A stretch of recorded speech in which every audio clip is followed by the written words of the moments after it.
Good morning dear friends.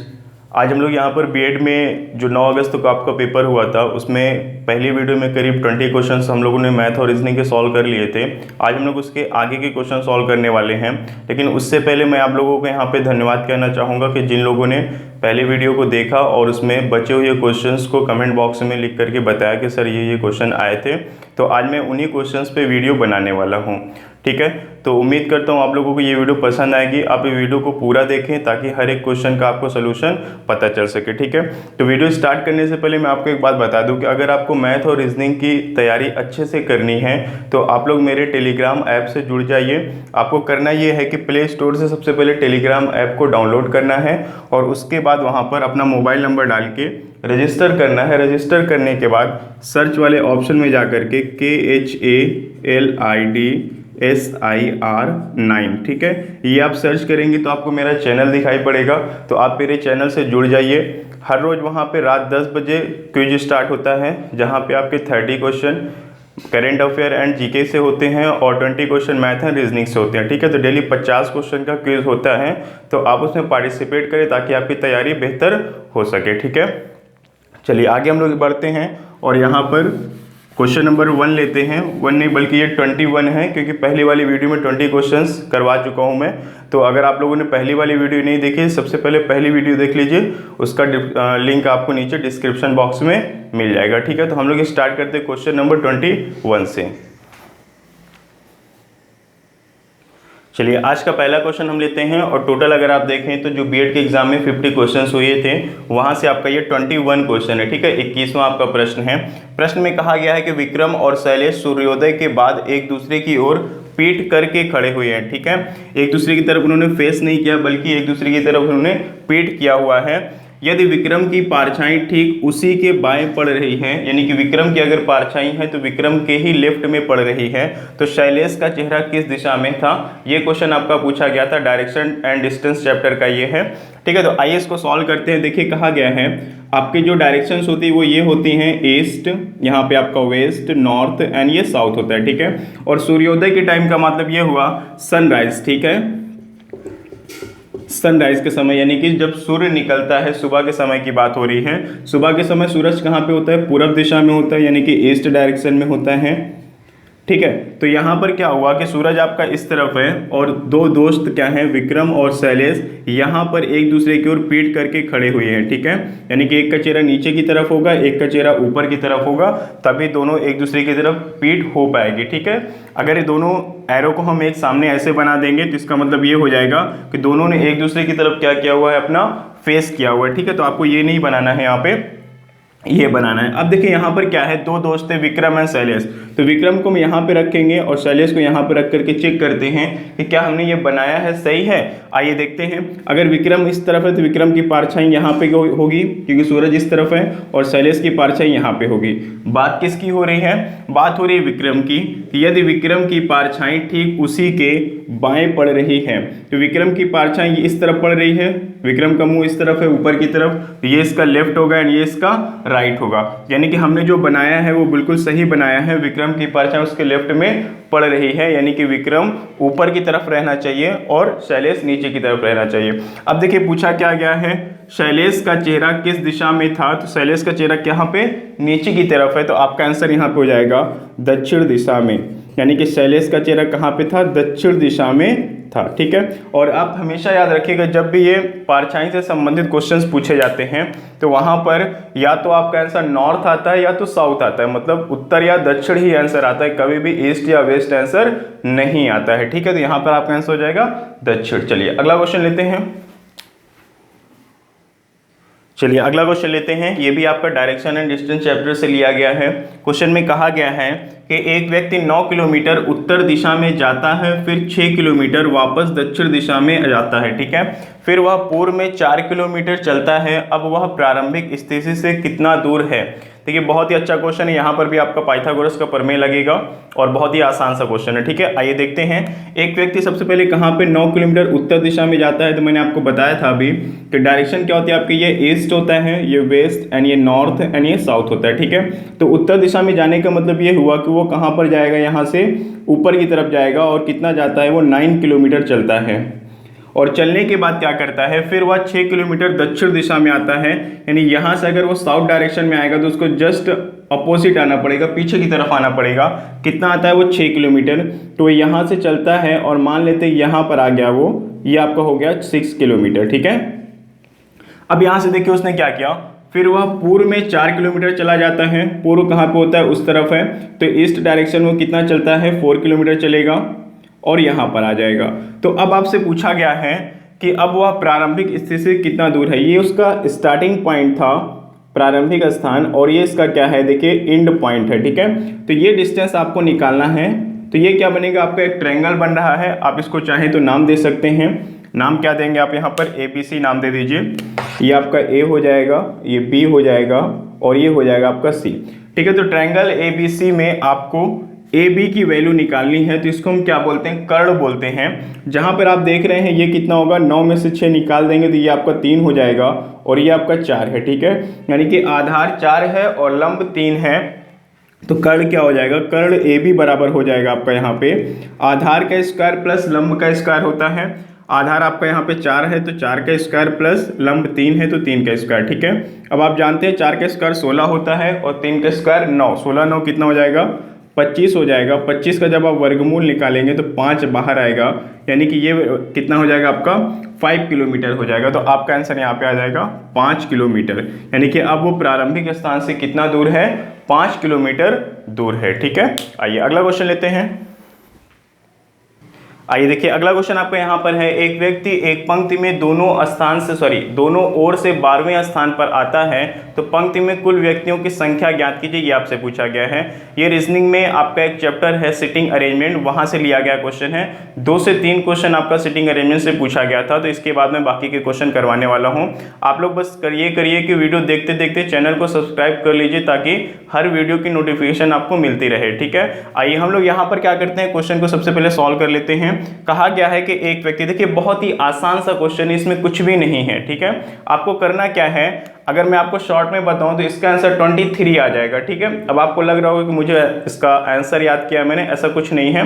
देखिए यहाँ पर होता क्या है, अगर कोई एक पंक्ति है, पंक्ति में कोई भी व्यक्ति मान लेते हैं A है, यहाँ पर बैठा हुआ है, ठीक है, और इसका जो स्थान है, इसका जो क्रमांक है, जो इसका नंबर है, अगर वो इस तरफ से भी 10वें स्थान पर है, ठीक है, और इस तरफ से काउंट करने पर भी 10वें स्थान पर है, ठीक है। ये मैं क्वेश्चन नहीं बता रहा हूँ, आपको एक एग्जांपल दे रहा हूँ कि इस तरफ से भी वो 10वें नंबर पर है, इस तरफ से भी वो 10वें नंबर पर है, और पंक्ति में कुल व्यक्तियों की संख्या पूछी जाए, तो आपको कुछ नहीं करना है, बस इन दोनों को प्लस कर करके एक उसमें से माइनस कर देना है, ठीक है। माइनस वहां पे हम लोग क्यों करते हैं, ये हो जाएगा 19, ठीक है। माइनस इसलिए करते हैं क्योंकि ए जो व्यक्ति है वो एक व्यक्ति है, इसको हमने 2 बार काउंट कर लिया है, एक बार इधर से और एक बार इधर से भी 2 बार काउंट किया है, जबकि किसी भी व्यक्ति को एक बार काउंट करना होता है, तो एक एक्स्ट्रा बार हमने काउंट किया है, इसलिए क्या करना है आपको यहाँ पे 1 माइनस कर देना होता है, ठीक है। अगर यहाँ पे मान लीजिए लेफ्ट से 10वें स्थान पर होता, इधर से 15वें स्थान पर होता, तो भी हम वही करते, 10 और 15 कितना 25, एक घटाते तो 24 आ जाता, ठीक है। तो बहुत ही आसान सा क्वेश्चन है, दोनों तरफ के प्लेसों को यानी कि स्थानों को जोड़ करके एक घटा देना होता है। ये क्या है आपका 12वें स्थान पे था, तो क्या करेंगे हम यहाँ पे 12 प्लस 12 माइनस 1 करेंगे, तो 12 12 24 में से 1 घटाएंगे तो आपका 23 यहाँ पर आंसर हो जाएगा, ठीक है। पंक्ति में कुल कितने व्यक्ति थे, 23 व्यक्ति हैं। आइए अगला क्वेश्चन लेते हैं। आइए अगला क्वेश्चन लेते हैं। देखिए कहा गया है, रमेश किसी पंक्ति में दोनों ओर से 25वें स्थान पर है, तो पंक्ति में कुल कितने व्यक्ति हैं। ये क्वेश्चन किसी स्टूडेंट ने मुझे सेंड किया था और कहा कि सर ये क्वेश्चन भी पूछा जा चुका है, जबकि इसके पहले वाला क्वेश्चन भी सेम टू सेम था। वहां पर आपको कहा गया था कितना 10 या 12, हाँ 12 था, वहाँ पे 12वें स्थान पर है, तो 12 12 24 एक घटाया हमने तो 23 आ गया था, ठीक है। और सेम पैटर्न पे आपका दूसरा क्वेश्चन आ गया है, यहाँ पर बस आपको 25 लिखा गया था, ठीक है। तो यहाँ पर भी आपको क्या करना है, कुल व्यक्तियों की संख्या निकालनी है, तो आप क्या करेंगे 25 प्लस 25 माइनस 1 कर दीजिए, ये आपका हो जाएगा 50, एक घटा दीजिए तो कितना हो जाएगा 49, यानी कि पंक्ति में कुल कितने व्यक्ति थे, 49 व्यक्ति थे, 49 व्यक्ति थे। इसके बाद एक क्वेश्चन और है जो कि इसी चैप्टर से लिया गया है, तो आइए वो वाला क्वेश्चन भी देख लेते हैं। आइए देखिए अगला क्वेश्चन यहाँ पर लिया गया है कि किसी पंक्ति में ए कहाँ से बाईं ओर से 5वें स्थान पर है और बी दाईं ओर से 18वें स्थान पर है। जब दोनों आपस में अपना स्थान बदलते हैं तो ए बाएं से कहाँ पर 7वें स्थान पर आ जाता है, तो पंक्ति में कुल कितने व्यक्ति हैं। ठीक है, एक ही चैप्टर से 3 क्वेश्चन ले लिया गया है। आइए देखते हैं इसको कैसे सॉल्व करेंगे। इसका फॉर्मूला तो है, लेकिन मैं आपको यहाँ पे थोड़ा सा बेसिक से बताता हूँ ताकि आपको कॉन्सेप्ट अच्छे से क्लियर हो सके। आपसे कहा गया ए बाएं से 5वें स्थान से है, तो ये आपका लेफ्ट साइड होता है और ये आपका होता है राइट साइड। ठीक है, तो ए बाईं ओर से 5वें स्थान पर है, यानी कि ये इस तरफ से कहाँ पर है, 5वें नंबर पर है। और कहा गया कि बी कहाँ पर है, दाएं से 18वें स्थान पर, तो बी इस तरफ से कहाँ पर है, 18वें स्थान पर है। ठीक है, और कहा गया जब वे आपस में अपना स्थान बदलते हैं, यानी कि ए बी की जगह पर आता है और बी कहाँ पे उठ करके ए के प्लेस पर आ जाता है, तो ये 7वां हो जाता है। ठीक है, 5 है, 5 के बाद ये 6 हुआ होगा, फिर यहाँ पर आकर के 7 हुआ होगा। तो इससे हमें ये पता चला कि बीच में इन दोनों के कितने व्यक्ति हैं, एक व्यक्ति हैं, और हमसे पूछा गया है कि कुल कितने व्यक्ति हैं, टोटल नंबर ऑफ पर्सन पूछा गया वहाँ पे। तो क्या करिएगा, यहाँ पर आपको क्या करना होता है, 5 और बीच में जितने व्यक्ति हैं उनको, यानी कि फर्स्ट प्लेस, बीच में जो पर्सन है वो, और ये आपका सेकेंड प्लेस, इन तीनों को क्या किया जाता है, ऐड कर लिया जाता है। तो यहाँ पे क्या हो जाएगा, 5 + 1 प्लस कितना, 18। ठीक है, 18 और 5 23 हो जाएगा, 23 और 1 कितना हो जाएगा, 24 हो जाएगा। तो यहाँ पर पंक्ति में कुल कितने व्यक्ति हैं, 24 व्यक्ति हैं, 24 व्यक्ति हो जाएंगे। तो आपका यहाँ पे 24 बिल्कुल सही आंसर हो जाएगा। ठीक है, आइए अगला क्वेश्चन लेते हैं। चलिए देखिए, अगला क्वेश्चन आपका यहाँ पर है, अंग्रेजी वर्णमाला में 11वें अक्षर के बाएं 8वां अक्षर क्या होगा। ठीक है, तो एक स्टूडेंट ने ये क्वेश्चन भेजा है वहाँ पे और कहा कि सर मेरा नाम चैनल पे ले लीजिएगा। तो मुझे नहीं लगता कि चैनल पे नाम लेने से क्या होता है, लेकिन फिर भी मैं नाम ले लेता हूँ। उनका नाम निधि उपाध्याय करके था। तो उन्होंने इस क्वेश्चन को सेंड किया है और ये क्वेश्चन आपके एग्जाम में पूछा गया था। तो आइए इसको सॉल्व करते हैं। अंग्रेजी वर्णमाला में 11वें अक्षर, देखिए आपको अक्षर तो सारे याद ही होंगे। तो 11वां अक्षर होता है आपका के। इसको कुछ नहीं करना है, एक ज़रा सा भी पेन नहीं चलाना है, आप माइंड कैलकुलेशन से सॉल्व कर सकते हैं। क्या करना है आपको, 11वां अक्षर क्या होता है आपका के फॉर काइट होता है। उसके बाएं, बाएं का मतलब आप वापस से ए की तरफ आ रहे हैं तो माइनस करना है, 11 में से माइनस करना है, कितना माइनस करना है, 8वां अक्षर 8 माइनस कर देना है। तो 11 में से जब आप 8 माइनस करेंगे तो आएगा 3। ठीक है, और 3 नंबर पे क्या होता है, सी होता है, सी फॉर कैट होता है। तो यहाँ पर आपका आंसर हो जाएगा सी। ठीक है, मैं आपको जानकारी के लिए बता दूं, अगर यहाँ पर ABCDEF GHIJKLMNOP, मान लीजिए मैंने ये लिख दिया और आपसे कहा जाता कि अंग्रेजी वर्णमाला में 11वें अक्षर के, ठीक है, दाएं, राइट बोल दिया जाता, दाएं तीसरा अक्षर क्या है ना, कि दाएं तीसरा अक्षर क्या है। तो अब आपको देखिए क्या करना है, दाएं यानी कि आप इस तरफ जाएंगे और तीसरा अक्षर यानी कि 1 2 3, तो आपका आंसर क्या हो जाएगा, n हो जाएगा। तो हम क्या करते हैं, 11 और दाईं तरफ 3, यानी 11 3 14 हो जाएगा। 14 नंबर पे क्या है, n। तो हम ये यहाँ पे वर्णमाला नहीं लिखते हैं, वर्णमाला लिखना बहुत ही गलत है, बहुत ही टाइम वेस्ट होता है आपका इससे। इसको आप याद कर लें तो ज़्यादा बेटर है। किसी भी अक्षर का बायां दायां कभी नहीं होता है, वो आपका बायां दायां ही अक्षर का बायां दायां होता है। ठीक है, तो अगर लेफ्ट में कहा गया तो आपको माइनस करना होता है, राइट में कहा गया तो आपको प्लस करना होता है। तो क्वेश्चन में आपको यहाँ पर कहा गया था लेफ्ट में, तो हमने क्या किया था, 11 में से 8 माइनस कर दिया, 3 आया, तो 3 पर क्या होता है आपका सी होता है। तो यहाँ पर सी आपका आंसर हो जाएगा। आप ये बात हमेशा याद रखिएगा, किसी भी अक्षर के लेफ्ट में कहेगा तो माइनस करेंगे, यानी कि एल मिस क्या हो जाएगा आपका माइनस, और राइट मिस क्या होता है आपका प्लस हो जाएगा। ये बात आप हमेशा याद रखिएगा ताकि आपके क्वेश्चंस आगे कोई ऐसी कोई प्रॉब्लम ना हो। ठीक है, आइए अगला क्वेश्चन लेते हैं। आइए देखते हैं अगला क्वेश्चन। आपसे कहा गया है, यदि एक घड़ी एक दिन में 30 मिनट तेज हो जाती है। ठीक है, ये 30 मिनट क्या होती है, तेज हो जाती है, और 30 मिनट तेज होने में कितना समय लगता है, एक दिन का, यानी कि 24 आवर का समय लगता है। यदि इसे दोपहर 12 बजे मिलाया गया हो तो 4 बजे सुबह यह क्या समय दिखाएगी। ठीक है, ये क्वेश्चन मुझे सेंड किया है शिव प्रजापति जी ने। ठीक है, तो आपका बहुत बहुत धन्यवाद। चलिए इस क्वेश्चन को लोग सॉल्व कर लेते हैं। ये आपका क्लॉक चैप्टर से लिया गया है और बहुत ही अच्छा क्वेश्चन है। देखिए यहाँ पे करना क्या होता है, एक दिन में 30 मिनट तेज हो जाती है, मतलब ये हुआ कि 24 आवर में कितना तेज हो जाती है, प्लस यानी कि तेज होती है कितना, 30 मिनट। ठीक है, तो इसको हम लोग क्या करते हैं, सॉल्व करते हैं, थोड़ा सा और सिंप्लीफाई कर लेते हैं। अगर आप इसको 6 से डिवाइड कर दें तो 6 चौको 24 होता है, यानी कि ये कितना, 4 घंटे में 6 पंचे 30। ठीक है, 6 चौको 24 और 6 पंचे 30, 5 मिनट फास्ट हो जाती है, यानी कि हर 4 घंटे में ये 5 मिनट फास्ट हो जाती है। तो आपसे जो पूछा गया है कहा गया है कि 12 बजे दोपहर में यानी कि नून ये घड़ी मिलाई गई है और 4 बजे का समय आपसे पूछा गया है 4 AM का। तो यहाँ से लेकर यहाँ तक कितने घंटे का डिफरेंस है सबसे पहले आप वो निकाल लीजिए। तो 12 बजे दोपहर से रात को 12 बजे तक कितने घंटे हो जाते हैं आपके 12 घंटे हो जाते हैं। फिर रात 12 बजे से सुबह के 4 बजे तक कितना 12 के बाद 1 2 3 4 घंटे और होते हैं, यानी कि टोटल 16 घंटे का डिफरेंस है। ठीक है, जबकि 4 घंटे में वो कितना 5 ही मिनट फास्ट होती है, तो 16 घंटे में कितना फास्ट हो जाएगी। तो उसके लिए देखिए क्या करना है आपको, यहाँ पे 16 घंटे में 4 चौक 16, 4 गुना है तो 5 चौक 20 कर दीजिए, 20 मिनट फास्ट हो जाती है। ठीक है, तो क्या समय दिखाएगी, जो ये आपका 4 बजा हुआ है इसमें आपको क्या करना है 4 बजे में, क्योंकि फास्ट हो रही है तो हम 20 मिनट यहाँ पर प्लस कर देंगे। ठीक है, अगर यहाँ पर स्लो हो रही होती है घड़ी तो हम 20 मिनट माइनस करते हैं वहाँ पे। ठीक है, तो 4 बज करके आपका 20 मिनट का वो समय दिखाएगी। तो ये आपका बिल्कुल सही आंसर था। ठीक है, 4 बज करके 20 मिनट बिल्कुल सही आंसर था। तो आप लोग इसको नोट कर लीजिए, बहुत ही अच्छा क्वेश्चन था ये। ठीक है, आइए अगला क्वेश्चन लेते हैं। आइए अगला क्वेश्चन लेते हैं। शहर ए से शहर बी के लिए एक बस प्रत्येक 5 घंटे में जाती है। यदि पिछली बस 30 मिनट पहले जा चुकी है और इस समय सुबह के 10:45 का समय हुआ है, तो अगली बस कब जाएगी। ये क्वेश्चन मुझे स्नेहा पांडे जी ने सेंड किया है। चलिए इसको सॉल्व कर लेते हैं।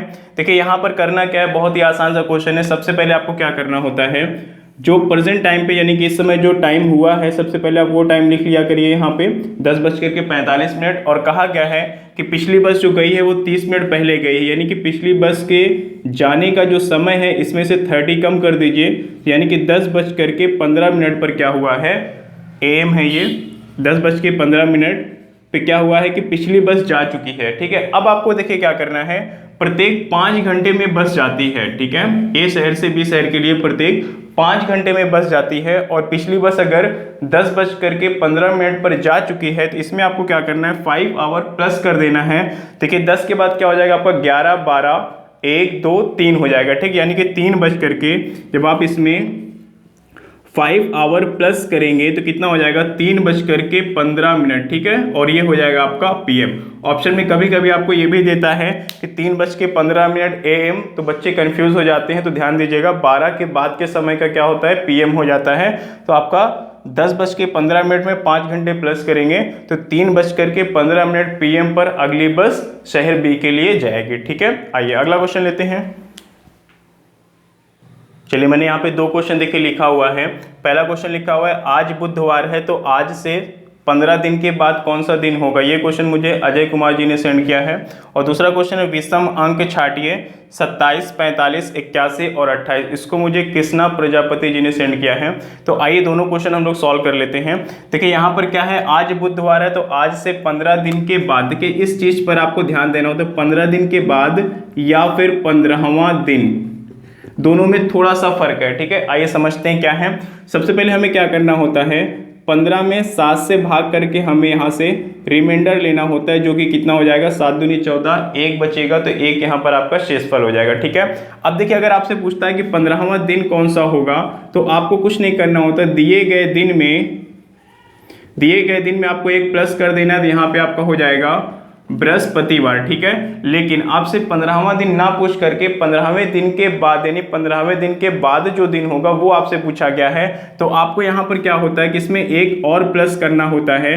तो अब यहाँ पर क्या हो जाएगा 2 आ जाएगा। तो बुधवार में क्या करेंगे आप, वेडनेसडे में आप 2 प्लस कर दीजिए, तो वेडनेसडे के बाद क्या होगा थर्सडे एंड फ्राइडे। तो यहाँ पर आपका आंसर हो जाएगा क्वेश्चन के अकॉर्डिंग फ्राइडे आपका यहाँ पर बिल्कुल सही आंसर होगा, क्योंकि 15वें दिन के बाद का दिन पूछा गया है। अगर आपसे 15वां दिन पूछा जाता तो बृहस्पतिवार आंसर होता। तो 15वें दिन या फिर 15वें दिन के बाद कौन सा दिन होगा, इसमें 1 का डिफरेंस होता है। तो आपको यहाँ पर जब भी बाद शब्द आए तो 1 एक्स्ट्रा आपको वहाँ पे प्लस करना होता है। ठीक है, तो आपका आंसर यहाँ पे क्या हो जाएगा, फ्राइडे हो जाएगा। आइए अगला क्वेश्चन लेते हैं। इसमें आपको विषम अंक छाटना है, 27 है 45 है 81 है और 28 है। ठीक है, देखिए इसमें क्या किया, ज़्यादातर लड़कों ने 27 को टिक किया हुआ होगा, क्योंकि उनको लगा कि 27 क्या है, एक क्यूब नंबर है। ठीक है, किसी ना किसी का घन है, ये कि 3 का घन जैसे हैं, तो इनको लगा कि ये क्यूब नंबर है, परफेक्ट क्यूब है, बाकी सब क्यूब नहीं है। लेकिन आपको एक चीज़ मैं बता दूं कि जो बाकी के 3 नंबर बचते हैं उनमें कुछ ना कुछ समानता होनी चाहिए। जब तक उनमें कोई समानता नहीं है तब तक हम किसी भी नंबर को या फिर किसी भी शब्द को हम अलग नहीं कर सकते हैं। ठीक है, इसमें कुछ विशेषता हमको देखिए हमने अलग कर दिया, बाकी के 3 में कोई संबंध है ही नहीं, तो ये फिर गलत माना जाता है। ठीक है, देखिए यहाँ पर आपका सही आंसर हो जाएगा 28 हो जाएगा। 28 क्यों होगा आइए देखते हैं। अब देखिए 27, 45 और 81 जो बची हुई संख्या हैं उनमें कुछ ना कुछ समानता है। क्या समानता मैं दिखाता हूँ आपको। ये देखिए 9 से डिवाइड हो जाता है 3 बार में, और ये 9 से आपका 5 बार में डिवाइड हो जाता है, ये 9 से 9 बार में डिवाइड हो जाता है। ठीक है, यानी कि ये संख्याएं तीनों क्या है 9 से डिवाइड हो जाती हैं, लेकिन 28 9 से डिवाइड नहीं होता है। तो इन तीनों में क्या है समानता है कि ये सारे नंबर क्या है 9 का मल्टीपल है। ठीक है, लेकिन 28 9 का मल्टीपल नहीं है, इसलिए यहाँ पर आपका 28 बिल्कुल सही आंसर हो जाएगा। ठीक है, आइए आगे बढ़ते हैं और अगला क्वेश्चन सॉल्व करते हैं। चलिए देखिए क्वेश्चन नंबर 31 है कि सभी आम सुनहरे रंग के हैं और कोई भी सुनहरी वस्तु सस्ती नहीं है। इसका जो निष्कर्ष दिया गया है सुनहरे रंग के आम सस्ते नहीं है। देखिए ये क्वेश्चन जो है मुझे 2 लोगों ने सेंड किया है, एक लोग का नाम है वीर ऋतु और दूसरे का नाम है नेहा विश्वकर्मा। ठीक है, और इन दोनों ने इस क्वेश्चन को कंप्लीट सेंड नहीं किया है, लेकिन जितना भी सेंड किया है वो सही है। ठीक है, तो यहाँ पे एक निष्कर्ष और होना चाहिए था, जबकि एक निष्कर्ष नहीं है, सिर्फ एक ही निष्कर्ष दिया गया है। तो हम लोग इतना ही सॉल्व कर लेते हैं, बाकी आपको ये तो पता चल जाएगा कि ये वाला क्वेश्चन सही है, सॉरी निष्कर्ष सही है। उसके बाद वाला क्या था वो आप अगर क्वेश्चन आपको याद है तो वहाँ से आप देख सकते हैं। और दूसरी चीज़ यहाँ पर यह है कि मेरी जो पहली वीडियो थी वहाँ पे कुछ लोगों ने कमेंट्स किया कि सर वहाँ पर घी नहीं पनीर होगा एक क्वेश्चन में। ठीक है, इस तरीके से कमेंट्स आए, तो वहाँ पे मैं आपको बता दूँ कि जो सही आंसर था उसका दूध सही आंसर था। वो एक क्वेश्चन था वहाँ पे दूध दही मक्खन पनीर ऐसे करके वहाँ पे क्वेश्चन था, तो वहाँ पे जो सही आंसर था वो दूध था, आपका मिल्क है, क्योंकि मिल्क से ही सारे प्रोडक्ट तैयार किए जाते हैं। अब चाहे वहाँ घी की जगह पर पनीर हो या पनीर की जगह पर दही हो या लस्सी हो, कुछ भी हो, सही आंसर मुझे जो क्वेश्चन मिला था उसके अकॉर्डिंग मैंने उसको सॉल्व करवाया था। तो सही आंसर वहाँ पे दूध था, तो दूध तो ऑप्शन में मैंने लिखा था, तो बस ठीक है यहाँ पे। ठीक है, 1-2 ऑप्शन अगर बदल भी जाते हैं तो कोई प्रॉब्लम उससे नहीं है। आपका सही आंसर वहाँ पे मिल्क था, ये चीज़ याद रखिएगा। ठीक है, चलिए हम लोग इस क्वेश्चन को देख लेते हैं। कहा गया है कि सभी आम सुनहरे रंग के हैं। देखिए यहाँ पर क्या है, जितने भी आम हैं सबका कलर क्या है, गोल्डन कलर है, सुनहरा रंग है। फिर कहा गया कोई भी सुनहरी वस्तु सस्ती नहीं है, यानी कि जितनी भी सुनहरी वस्तु ये सब की सब क्या हैं, महंगी हैं, सस्ती नहीं हैं। और जो सस्ती हैं वो कुछ और चीज़ें होंगी जो सस्ती होंगी। ठीक है, तो सस्ता उनसे क्या होता है, अलग हो जाएगा। अब एक ही निष्कर्ष है तो हम लोग इसको देख लेते हैं सही या गलत जो भी। तो कहा गया सुनहरे रंग के आम सस्ते नहीं हैं। देखिए जितने भी आम हैं वो सब सुनहरे रंग के हैं, और कहा गया है कि सुनहरे रंग के आम जो हैं वो सस्ते नहीं हैं। तो ये बात बिल्कुल सही है, क्योंकि सुनहरे रंग के आम क्या है, सब महंगे हैं, सस्ता कोई भी नहीं है, क्योंकि यहाँ कहा जा चुका है सुनहरी वस्तुएं सस्ती नहीं हैं। तो इसका जो पहला निष्कर्ष था जो मुझे मिला है वो है आपका बिल्कुल सही है। और दूसरा वाला आप देख लीजिए वहाँ पर क्या था, तो उसके हिसाब से आपको ऑप्शन में दिया जाता है केवल पहला सही है केवल दूसरा सही है, तो ऑप्शन को आपको वहाँ पे टिक कर लेना होता है। ठीक है, तो यहाँ पर जो आपको निष्कर्ष दिख रहा है सामने वो बिल्कुल सही है। ओके, चलिए अगला क्वेश्चन लेते हैं। आइए देखिए अगला क्वेश्चन यहाँ पे आपका स्टेटमेंट एंड कंक्लूजन से लिया गया है, और ये आपका कंप्लीट क्वेश्चन है। इसको सेंड किया है मुझे नंदिता मिश्रा जी ने सेंड किया इसको। तो आइए इस क्वेश्चन को सॉल्व कर लेते हैं। कहा गया आपसे कि सभी शेर चूहे हैं। ठीक है, देखिए जितने भी शेर हैं यहाँ पे सब के सब क्या हैं, चूहे हैं। तो हम क्या करते हैं, शेर वाले सर्कल को चूहे वाले सर्कल के अंदर रखते हैं। सभी शेर क्या है यहाँ पे देखिए चूहे हो जाएंगे। फिर सेकंड में कहा गया है कि कुछ बिल्लियां शेर हैं। अब देखिए इसको आप 2 तरीके से बना सकते हैं। कुछ बिल्लियां शेर है तो चूहे में तो आएगा ही ये। ठीक है, आपके ऐसे भी बना सकते हैं इसको, या फिर आप इसको ऐसे भी रख सकते हैं। ये शेर यानी कि लाइन हो गया है, और ये क्या है, चूहा रैट हो गया है, और आप इसको कैट को ऐसे भी रख सकते हैं। ठीक है, दोनों तरीके से आप इसको बना सकते हैं। तो आइए देखते हैं आंसर आपका क्या होगा। कहा गया है कि कुछ बिल्लियां शेर हैं। अब देखिए ना चाहते हुए भी जो आपका ये वाला पार्ट है, ठीक है, आपका जो ये वाला पार्ट है ये क्या है, कुछ बिल्लियां शेर हो गई। ये कैट क्या है, शेर वाले उसमें आ रहा है, तो ये क्या हो जाएगा, कुछ बिल्लियां शेर हैं। ये बात सही हो जाती है। ठीक है, तो पहला ऑप्शन यहाँ पे आपका सॉरी पहला जो कंक्लूजन है, निष्कर्ष है, वो आपका बिल्कुल सही हो जाएगा। दूसरा कहा गया है कि कोई भी चूहा बिल्ली नहीं है। तो आप ये बताइए क्या कोई भी चूहा यहाँ पर बिल्ली नहीं है? देखते हैं, चूहा आपका यहाँ पर है और बिल्ली ये है, ठीक है। अगर आप इसमें देखें तो ये आपका यहाँ पर इस वाले पार्ट की बात हो रही है। तो फर्स्ट जो कंक्लूजन है उसका जस्ट अपोजिट है सेकंड कंक्लूजन, कि यहाँ पर कहा गया है कि कोई भी चूहा बिल्ली नहीं है, जबकि यहाँ पर कहा गया कुछ बिल्लियाँ शेर है ना। तो यहाँ पर देखिए क्या हो जाएगा, एक मिनट सॉरी रुकिएगा। फर्स्ट में था कुछ बिल्लियां शेर हैं, कुछ बिल्लियां शेर है ना। हाँ ये तो सही था आपका, ये था इस पार्ट की बात हो रही है, सॉरी गलत हो रहा था यहाँ पे। और इस पार्ट की बात हो रही है कि कुछ बिल्लियां शेर हैं, ये आपका बिल्कुल सही है।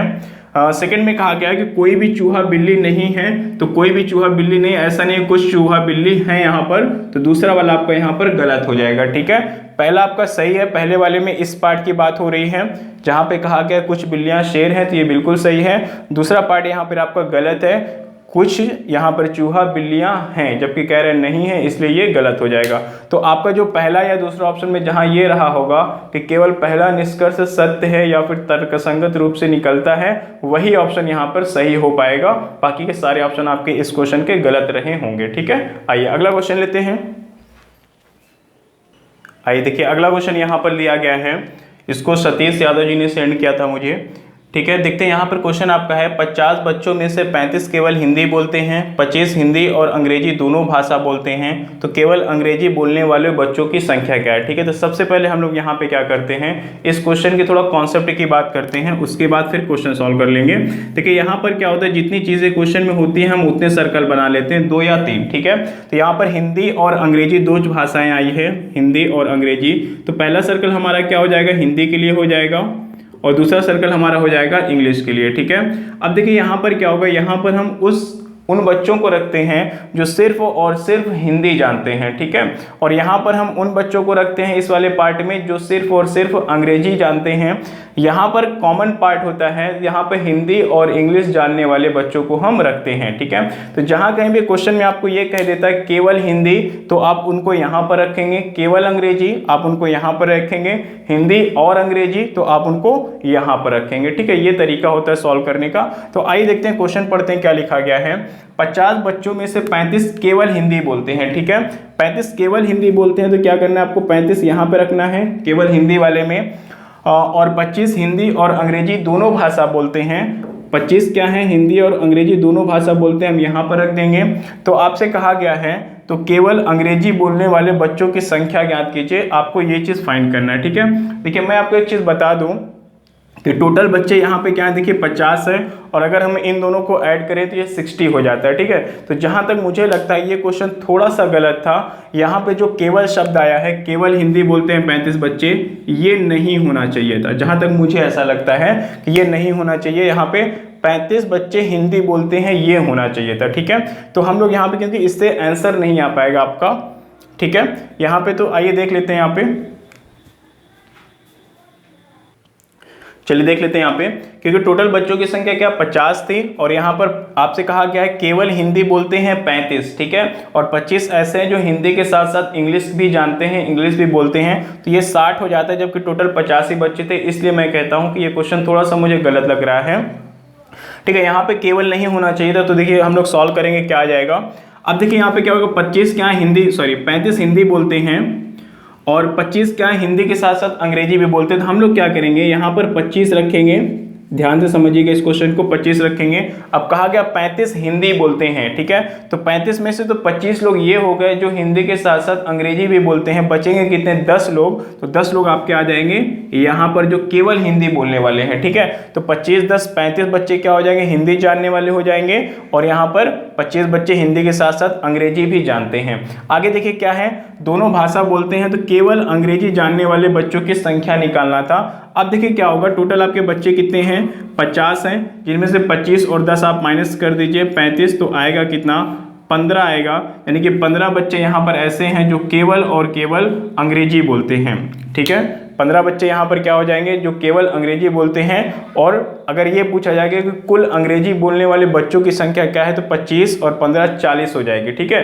जिसमें से 15 केवल अंग्रेजी बोलते हैं, और यहाँ पर 25 क्या है, अंग्रेजी के साथ साथ हिंदी भी बोलते हैं। अब अगर आप इनको टोटल करें तो 10 और 25 35, 35 में 15 जोड़ेंगे तो 50 हो जाएगा। तो यहाँ पर मेरे हिसाब से आंसर आपका 15 होना चाहिए था। ठीक है, चलिए आगे बढ़ते हैं और अगला क्वेश्चन लेते हैं।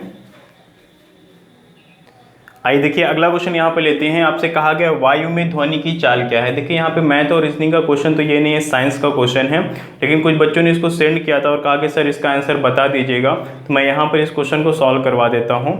ठीक है, क्वेश्चन आपका है कि वायु में ध्वनि की चाल क्या होती है।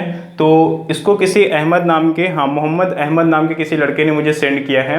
तो वहाँ पे इन्होंने जो ऑप्शन दिया था किलोमीटर पर सेकंड करके दिया था, तो वही मैं कंफ्यूज हो रहा था, फिर बाद में मैंने चेक किया तो किलोमीटर पर सेकंड नहीं, ये मीटर पर सेकंड में ऑप्शन था आपका वहाँ पे।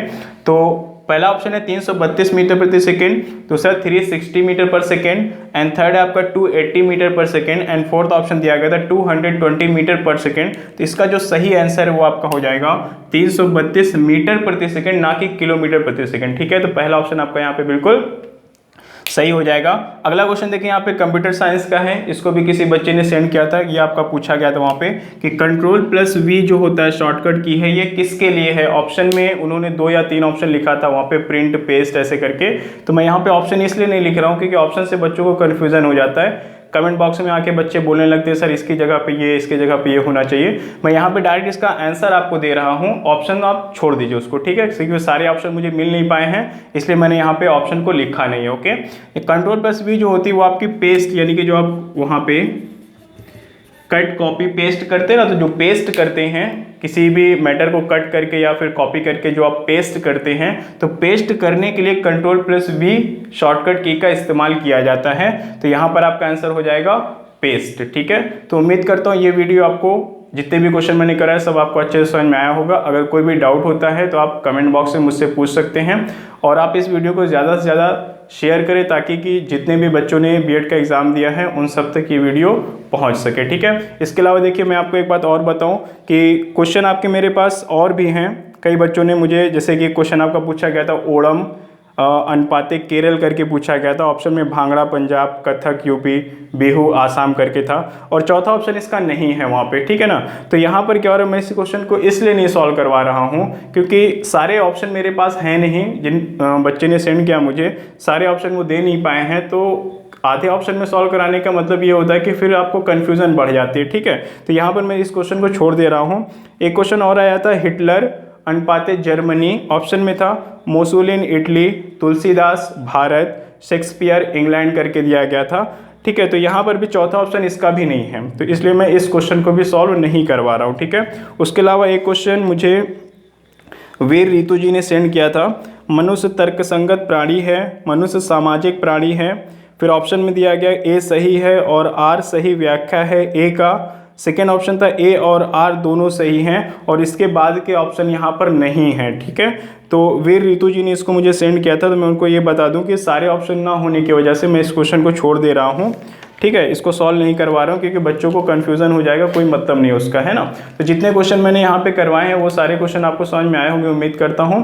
तो आप वीडियो को लाइक करें, शेयर करें, और चैनल को अगर आपने सब्सक्राइब नहीं किया है तो ज़रूर सब्सक्राइब करें, क्योंकि अगली जो वीडियो मेरी आने वाली है वो बीएड के कट ऑफ को लेकर के वीडियो आने वाली है कि पिछले साल क्या कट ऑफ थी 2019 में, और इस साल क्या कट ऑफ होने वाली है गर्ल्स एंड बॉयज़ की। तो उस पर हम लोग यहाँ पर बात करने वाले हैं। तो आप चैनल को ज़रूर सब्सक्राइब करें ताकि आने वाली जो वीडियोज़ है उसका नोटिफिकेशन आपको मिलता रहे। धन्यवाद।